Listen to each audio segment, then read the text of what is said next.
is, and I yeah, and they're getting political momentum because of that particular paradigm is important for enforcing on the people, because otherwise religious people will. I agree. Yeah. I just wonder if we spend too much time doing this as religious brothers, and we should do more time saying like I really should work on protecting your rights. I really should work on protecting your ability to follow the conscience of your heart and make sure that you can believe what you want to, even if it's just so that I make sure I can believe what I want to. Yeah. And I wonder if we haven't done that enough of that. Yeah. That's I think the question arises whether you can unite with this common interest when there's ideological differences. Because in Islam, the unity or the uniting bonding has to be based on something that is permissible. Can we unite with, say, a thief or a murderer on a common ground of let's help the poor people, and when they're doing their stealing and murdering at the same time, because that's a common ground? It's a good thing that, you see, if you think about it. Yeah. So there's Islamic perspective where this might be something that needs nuanced discussion. Can we unite as religious communities?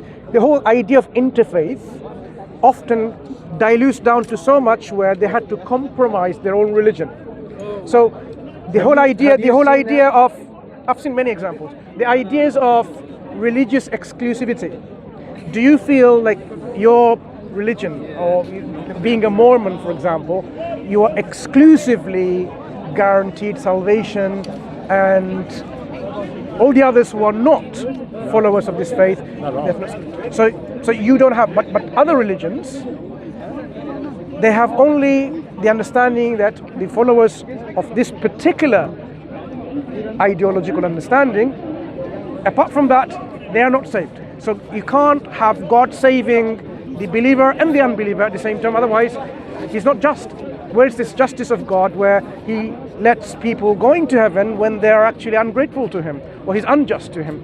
It doesn't make sense. That's why the exclusivity comes in, where God's central message, his actual message, if people follow that, that is the key for the salvation, not every other isms and ideologies. Imagine someone says, I believe in deism, or I believe in scientism. But I guess what it comes down to is there are ways you can focus on your own religion on a small, kind of not a smaller scale, but individually, and maybe with those around you. There's always going to be people that are curious and want to know more. But I think what Douglas is trying to say is, in general, I think that it's important for us all to be united in that we're trying to create more of a united against who? That's the question. I think there's a lot of people that are just actually just against religion in general, just absolutely against the idea of God, and not wanting to actually have anything that even resembles a kind of devotion towards God. They don't want to enter into schools. They don't want to enter anywhere. Oh yes, of course. In American setting, that could be something very serious case, isn't it? If religion is not taught in schools, instead, if you are forced to study evolution, for example, then that is indeed an issue, isn't it? I don't necessarily think that religion should necessarily be taught in schools, but I don't think that they should preclude people from stating any type of belief or devotion in schools either. So that's one of the things we talked about earlier. I'm just wondering, because I'm not from here. I'm interested really coming from your perspective as far as you're saying that. I see a pressure from the state in, I think what I see in the UK, but I definitely see it in the US, to say that that you have to be accepting. You have to give more than just tolerance to LGBTQ issues, but at the same time, if a religious person or somebody who held moralistic beliefs tried to do and say the same things, you could not do that. That would not be appropriate. And I just want it to be even and fair. I don't want my children to have to. If they want to believe what somehow we have to. I kind of think somehow we have to get to a point where we can share schools, where we can go, we can teach, we can agree that we can teach certain sciences, certain math, certain histories, and then leave the religions to the homes and to the teachers. But I wonder I wonder. But do you I wonder think if we're getting there? If we're getting further away, I don't know. But do you think this particular model of education is better? Because when don't we know. want to educate our children, they need to understand perhaps different faiths. So you have a class of religious education where at least they're aware of the differences within communities, because they will inevitably be in a class with a friend, a boy or a girl from a different religious community, religious faith. So the religious education should reflect that, yes, you need to understand each other's religion. This is not about proselytizing. This is not about somehow indoctrinating our children to believe in others, but at least have understanding that religions are there, differences are there, and you need to live within these differences, within this tolerance. And of course, if somebody has a religion in which his religion is racism, of course that shouldn't be tolerated, right? So we have to have a boundary in which this extremist ideologies and belief systems should have a check. So in general, when we talk about the major world religions, which people need to be aware of it, that's how you're going to interact in every aspect of society. When you go to work, when you interact with people in the shops, when you buy and sell. I disagree with that statement. I don't like racism, but if someone wants to believe in it, that's their prerogative. I don't care. I don't like it, but that's their choice. They can. So you would allow racist belief to be propagated? I would say not in the schools, but if somebody in their home wants, I can't go in their home and say you cannot be a racist. That's your choice. I don't agree with it, but that's your choice, and I don't like it. But at the end of the way, I believe it. You should be able to believe like you want to believe, as long as it doesn't basically outward in the open world. If that person acts on that racism, or harms another person, or does something negative. I can see your perspective there in terms of you trying to say, I'll tolerate your view as long as it doesn't harm others or harm me. Islam, on the other hand, has a different approach altogether. It tries to address the root cause problem and eliminates that, rather than simply let it go, let it grow, let it sustain, and let it nourish and so on. So to give you an example, I think we're talking cross purposes here, because I think we actually are not. I don't think basically saying, hey, I believe you can do this, or you can believe the way you want to believe, is trying to say, like... But you're saying it's okay if you want to be racist at home. No, what I'm saying is, that's their choice. But what I would do is I would try to address it and say, hey, you know what? I would share with them my belief, and this is what the root cause of that racism. What do you think that root cause of that racism is? Yeah, exactly. You tell me what you think it is. What is the root cause of the racism? People not understanding where they're from, where they're coming from, who created them. So once they understand that you are all progeny of Adam, the first human being, you are actually descendants of Adam. How can you be racist to your brother and sister in humanity? Exactly. So we were the same. So we try to address the root cause. So you address the root cause. Yes, exactly. I agree. We do too. We try to. I think we agree more than we probably disagree. I initially thought. What's your name? Kerry. Kerry. I am Mansur. And Douglas. Douglas. Yes. Douglas. You're from Utah. Yeah. So no, I agree with you. I think that basically you say, okay, hey, you know what? We're all brothers and sisters here. We're all, and we may view that kind of the family tree a little bit differently than you do, but at the end of the day, we believe we're all. So there are certain things we can unite and work. One of the things, just imagine your child next day comes from school and says to your daughter, for example, says, "I'm a boy." As a parent, would you even have a right to say anything, because the school will give all this provision, everything necessary? I think that's what this is what we are seeing today. That's what Douglas is talking about. That's where we can unite and say, so this is where religious communities needs to have a voice and have our rights given as religious communities, rather than simply saying, oh, this whole idea of liberal secularism means this is going to be enforced. It's a contradiction, contradiction in terms. If you're liberalized society, why are you then forcing our children to be accepting your views when they're happy with theirs? Mansur. Do you think that it would be more powerful if religious groups as diverse as ours worked hand in hand together to try to basically maybe challenge that issue? So that challenge, this issue needs to be challenged, but of course challenged in the most appropriate ways with political voice rather than simply individual voice. It's not going to work. So it has to be from academics, from scholarship, from governments and so on. Because who are the opposition that you're dealing with? The opposition is not an individual entity. The opposition is an institution backed by political powers, backed by, in fact, maybe superpowers, and backed by, you might say, satanic forces around. So it's important that we need to drive this conversation, this challenging, in the way that is appropriate. We can't just simply, speak to people and you think it's going to solve the problem, for example.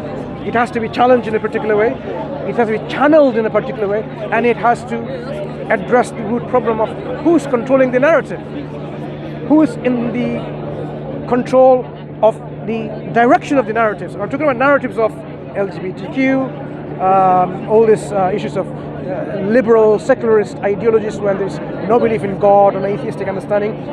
Who are you going to control? Who are you going to have an oppositional voice to? Who are you going to raise voice to? A whole country says it's a crime if you are homophobic or if you are this phobic or that phobic. What are you going to do? Because it's already legislated. So you have to talk about on the levels of legislation that there shouldn't be legislation happening in the first place. So how you are going to change the minds of people? That's where I was questioning in the beginning. Was to wonder about your perspective on, because I think that's something that both your religion and my religion could agree on, to say, look, we could work together in mutual ways to support your ability to raise your children in the ways that you want, and that we could raise our children the way that we want, to the dictates of our heart. Those are places where I'd love to see more religious people actually trying to figure out where those common ground are, and say, okay, well, yeah, we could, and then actually work to have political effect. And I've actually seen a few models of that I've been very impressed with. People who I thought were very ahead. Up to and even including some religious groups working with LGBTQ people to say, okay, here's the places where we want to say we have safety, we have peace, and we can agree on this. Let's try and get some legislation put forward, and then we can disagree on all this other stuff, and we can agree on this, but the amazing thing was is as they talked about it, as they worked on it, there was some more mutual understanding. There's too much fear in the world today because we don't know each other, and we don't know how we think, and we think that when we work together face to face, I think there's so we have a lot of common in terms of our ideals and goals, how to live in a society with this. And sometimes it's our problem. Yeah. So what, from the Islamic perspective, look, I'm not a scholar by any means, right? But what I'm just telling you, if you want to understand how Islam approaches this issue, there's a lot of nuances involved. Yes. Multi-faith engagement has a lot of diluting happening within religious belief systems and practices. So Islamic scholarship will say this is not allowed, this is allowed, and so on. You can work within this, and you cannot work within this. There are many scholarship you will read where people are trying to somehow engage with other people by actually going against their own religious ideologies. You can't do that. You have to be faithful. Would you not? You need to be faithful within your religious traditions, within your belief system, and if there is a scope to work together, that's where you can. And this is where people who are scholars and religious elders, if you have that in your belief system, they need to drive that conversation, not Tom, Dick, and Harry's on the street. Well, I think that both. I think it goes both ways. No, you can exchange, but they will be the ones in the because if people are throwing bottles or words back and forth at each other on the street, it creates less of a harmony. That's acute solving the problem. But if you want to solve a problem that is a long term that we're discussing, it needs to be known how to engage as multicultural society or multi-faith communities. So there was, I heard somebody say this, and it was in reference to my religion, but I think it applies almost to all religions, that oftentimes the only piece of scripture, and you believe the Quran is scripture, you still call that scripture, right? The only piece of scripture that most people will ever read is you, right? So as we present ourselves, I just wonder about those things, and I'm no scholar, but I definitely think as religious people, I wonder if we're thinking too small about the effect that we can have on others, and just to say that, here's a place of mutual safety.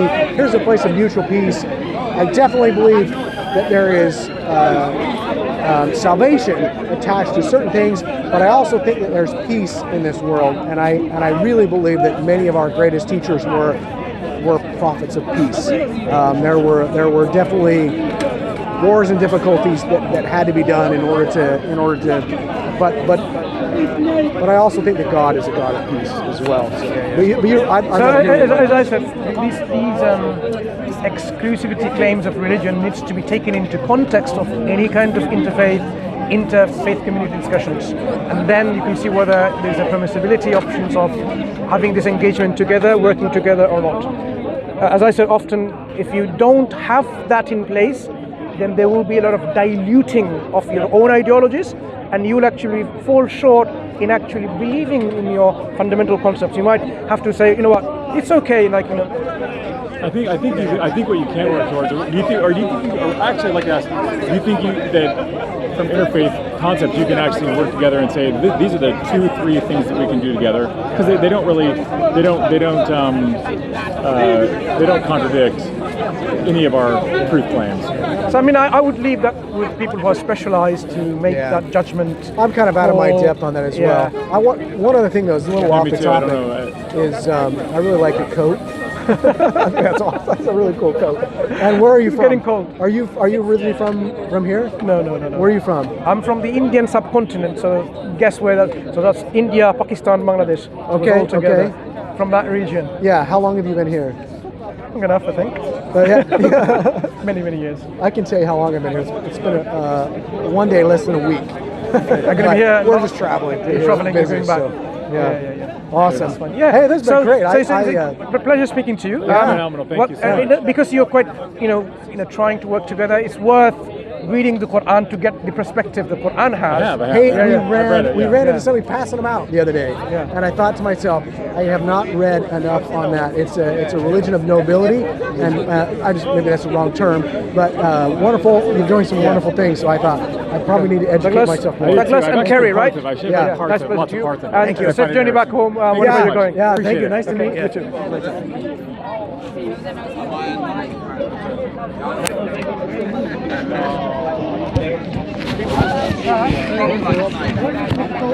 I'll take it. Hashim said we should pack up now. Yeah. This man. Is that all? This is fine. Give me that all of No, this is. Oh, that's not it. No, this is. The all loving. Where's the all loving, man? But this car's been coming in and out. What's going on? Why is this guy coming back again? Back and forth, innit? Who's Mike's Brother. Sam? Find another way. The Queen's birthday or something. What's going on? Whose camera is this?